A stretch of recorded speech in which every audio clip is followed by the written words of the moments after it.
वक्रतुंड महाकाय सूर्यकोटि समप्रभ निर्विघ्नं कुरु मे देव सर्वकार्येषु सर्वदा। जयन्ती मंगला काली भद्रकाली कपालिनी दुर्गा क्षमा शिवा धात्री स्वाहा स्वधा नमोस्तुते। सर्वमंगलमांगल्ये शिवे सर्वार्थसाधिके शरण्ये त्र्यंबके गौरी नारायणी नमोस्तुते। नमस्कार। एक मार्कंडेय पुराण, स्कंद पुराण और शिव पुराण, ये तीनों के अध्ययन के दौरान जो बहुत ही छोटे छोटे प्रश्न मेरे मन में उठे थे और जिनका उत्तर इनमें मुझे मिला, साथ ही मुझे बहुत सारे बच्चे और मेरी बहनों ने जो शंका और जानकारियाँ चाही थी, उसके संबंध में मैंने एक सीरीज चालू किया है जो कि मैं आपको प्रतिदिन बताती हूँ। अक्सर आपने ये सुना होगा कि भगवानों की जो कलाएं होती, भगवान के अवतारों की कला के संबंध में आपने सोचा होगा, किसी में 12 कला, किसी में 16, किसी में 14। तो क्या भगवान भी छोटे बड़े होते हैं कला के अनुसार? तो ये प्रश्न अक्सर सामान्य व्यक्ति के मन में आता है कि कोई कृष्ण को मानता है, कोई राम को मानता है, सबके लिए अपने आराध्य देव ही सर्वस्व होते हैं। तो क्या भगवान भी छोटे बड़े होते हैं? और ये जो कला है वो क्या है? कला का मतलब क्या होता है? तो मैं आपको इस संबंध में बता रही हूँ कि कला के आधार पर किसी भी ईश्वरीय रूप को छोटा बड़ा मानने की जो शंका है वह व्यर्थ है। इस प्रकार की शंका करना ही नहीं चाहिए। जैसे कि कोई पूछता है कि 4 चवन्नी ज़्यादा है 1 रुपए में कि 2 अठन्नी ज़्यादा है, तो संख्या के हिसाब से भी देखते हैं तो दो शब्द कम लगता है और 4 शब्द अधिक होता है। फिर जब हम बच्चे को समझाते हैं कि दोनों को का मतलब 1 रुपए ही होता है। इसी प्रकार भगवान जो है वह अपने आप में पूर्ण होते हैं। कोई भी भगवान छोटा या बड़ा नहीं होता है। उनके जो रूप हैं वह दिखाई देते हैं। अब यहाँ पे कला क्या है? कला जो है वो उनके जन्म के मुहूर्त और लग्न, जिस समय जन्म हुआ था उनका, उस समय कौन सा मुहूर्त था और किस लग्न में हुआ था, और सूर्य और चंद्रमा की जो कलाएं होती हैं वह उनके जन्म मुहूर्त के अनुसार ही हम कहते हैं। जैसे कि भगवान श्री राम जो हैं वह सूर्यवंशी थे, रघुवंशी भी कहा जाता है। भगवान श्री राम का जन्म चैत्र माह की शुक्ल पक्ष की 9वीं तिथि को दोपहर के ठीक 12 बजे हुआ था। ये जो 12 बजे जब उनका जन्म हुआ था तो कर्क लग्न था। उस समय सूर्य उच्च का था और सूर्य की कला 12 थी। इस प्रकार 12 आदित्य विभिन्न 12 संक्रांतियों के अनुसार 12 कला और 12 सौर मास, इस प्रकार भगवान श्री राम सूर्यवंश के संपूर्ण प्रतिनिधि के रूप में प्रकट हुए थे। सूर्य हमेशा एक निश्चित समय पर ही उदय होते हैं और निश्चित समय पर ही अस्त होते हैं। इस प्रकार भगवान सूर्य नारायण एक मर्यादा का पालन करते हैं।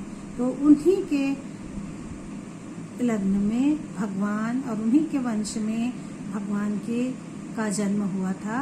अतः उनमें समस्त मर्यादाएं हैं और उन्हें हम मर्यादा पुरुषोत्तम कहते हैं और कहते हैं कि उनमें 12 कलाएं थीं, 12 कलाएं थी। अब आपको समझ में आ गया होगा कि रामचंद्र जी को हम 12 कलाओं से युक्त क्यों कहते हैं। इसी प्रकार भगवान श्री कृष्ण का जन्म चंद्रवंश में हुआ था और भादो माह की अष्टमी तिथि को, भादों के कृष्ण पक्ष की अष्टमी तिथि को रोहिणी नक्षत्र के घनघोर अंधेरे रात में उनका जन्म हुआ था, अष्टमी के दिन। और दोपहर के ठीक 12 बजे जब उनका जन्म हुआ था तब घनी अंधेरी रात्रि थी और उनका लग्न था वृषभ। अष्टमी का जो चंद्रमा होता है वह अत्यंत ही ताकतवर होता है। मध्य रात्रि में चंद्रमा बहुत ही बली होता है और चंद्रमा की 16 कलाएं उस समय होती हैं। यानी मध्य रात्रि घनघोर रात्रि के समय भगवान का जब जन्म हुआ तो चंद्रमा पूर्ण विकसित था और उसकी 16 कलाएं उनमें थी। प्रतिपदा को एक कला उदित होती है। इस प्रकार से चंद्रमा की 16 कलाएं होती हैं और पूर्णिमा को यह षोडश कला पूरी हमको दिखाई पड़ती है, परंतु अष्टमी के दिन वह पूर्ण रूप से बली होता है। रोहिणी चंद्रमा की पत्नी है और जब रोहिणी नक्षत्र में चंद्रमा होता है तो वह अपनी पत्नी के साथ अत्यंत ही प्रसन्न होते हैं और उच्च पर रहते हैं। ऐसे ही समय में भगवान श्री कृष्ण का जन्म होने के कारण और चंद्रवंशी होने के कारण भगवान का अवतरण जब हुआ तो वह 16 कलाओं से युक्त थे। इस प्रकार रामचंद्र जी 12 कलाओं से संपन्न थे और भगवान श्री कृष्ण 14 कलाओं से संबद्ध थे। तो यह हमारे उनके जन्म लग्न और जन्म समय के आधार पर, ज्योतिष गणना के आधार पर ये कलाएं बताई गई हैं। ऐसा नहीं है कि रामचंद्र जी में कुछ गुणों की कमी थी या भगवान श्री कृष्ण में कुछ गुण अधिक थे। तो हम भगवान के सभी अवतार जो हैं वह एक पूर्ण परात्पर पर ब्रह्म के ही हैं और हमें इनमें किसी भी प्रकार का भेद नहीं मानना चाहिए।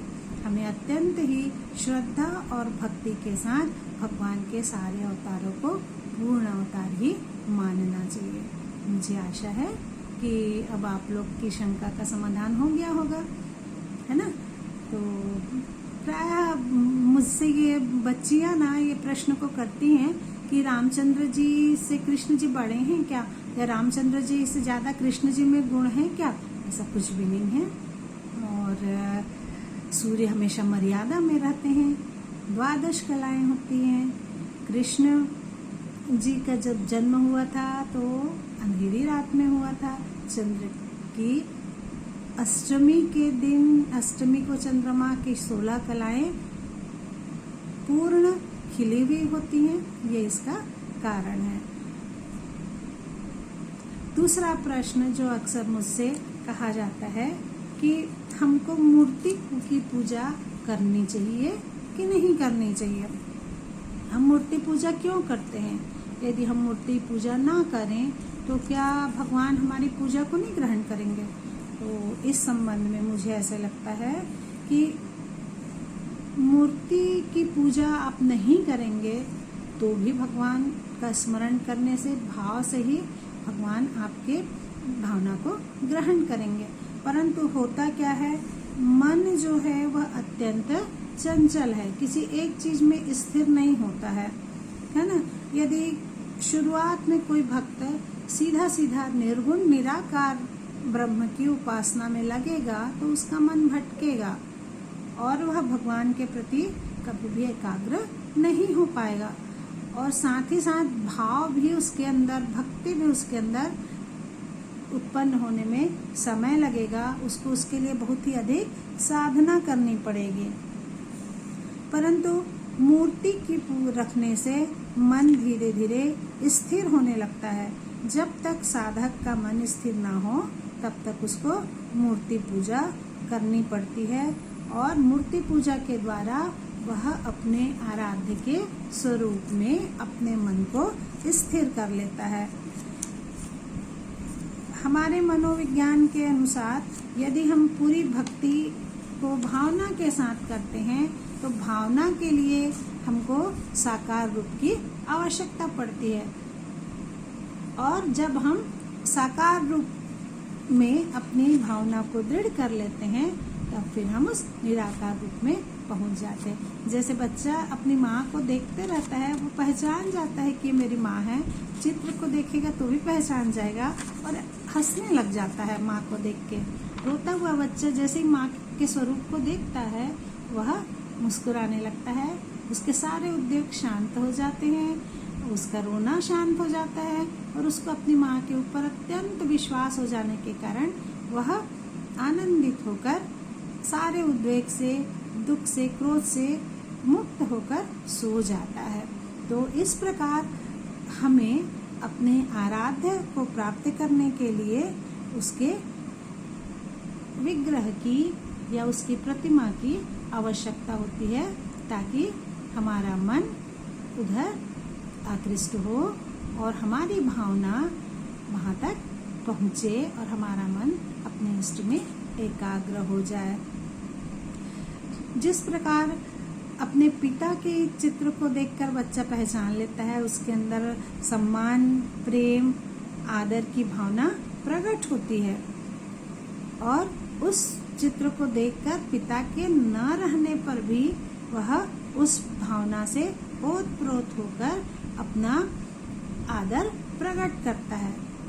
उसी प्रकार हमारे लिए मूर्ति पूजा हमारी भावनाओं को भगवान तक पहुँचने में सहायता देती है। सनातन हिंदू धर्म के अलावा भी अधिकांश धर्मों में किसी न किसी प्रतीकों को अपने पूजा स्थल पर अपने भावनाओं को स्थिर करने के लिए और अपने इष्ट के प्रति समर्पित करने के लिए आवश्यकता पड़ती है। इसका भी समाधान आपको हो गया होगा। इसके साथ ही साथ एक छोटा सा प्रश्न और बच्चे करते हैं कि तिलक का क्या महत्व है, हम तिलक क्यों लगाते हैं। आप लोग को सभी को प्राय पता होगा कि हम तिलक क्यों लगाते हैं। ऐसा क्या है कि हिंदू तिलक लगाते हैं, साथ ही साथ तुलसी की माला भी पहनते हैं, गोबर से क्यों लीपते हैं।